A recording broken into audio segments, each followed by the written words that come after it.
Hello everyone. I'm outside my house. The environment is pretty dark.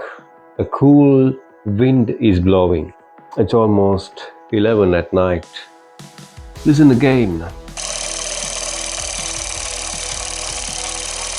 I'm outside my house. The environment is pretty dark. A cool wind is blowing. It's almost 11 at night. This is how we describe the present situation. මේ තමයි වර්තමාන තත්ත්වය විස්තර කරන හැටි.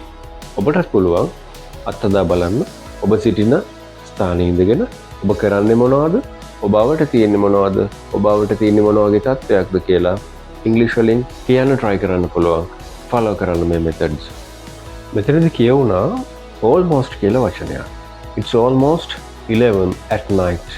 දැන් වෙලාව 11ට ආසන්න. එතකොට almost කියන වචනේ පාවිච්චි කරා යම් දෙයක් සිදුවීමට ඉතාම ආසන්න තත්ත්වයට පත් වුණාම අපි almost කියන වචනේ භාවිත කරනවා. දැන් මෙතනදි වෙලාව 11ට ඉතාම ආසන්නයි. ඒක තමයි මෙතන almost 11 o'clock කියලා භාවිත වුනේ. almost භාවිත වෙද්දී ඒ දේ තාම වෙලා නැහැ, නමුත් වෙන්නට ඉතාම ආසන්නයි. She almost fell off the chair. ඇය තව ඩිංගෙන් පුටුවේ වැටෙනවා. හැබැයි වැටුනේ නැහැ. I almost missed the bus. මවට තව ඩිංගෙන් බස් එක මිස් වෙනවා. හැබැයි මට බස් එක මිස් වුණේ නැහැ. මම බස් එක කොහම හරි අල්ලගත්තා. We almost won the game. අපි තව ඩිංගෙන් තරඟ දිනනවා. හැබැයි දිනන්න බැරි වුණා.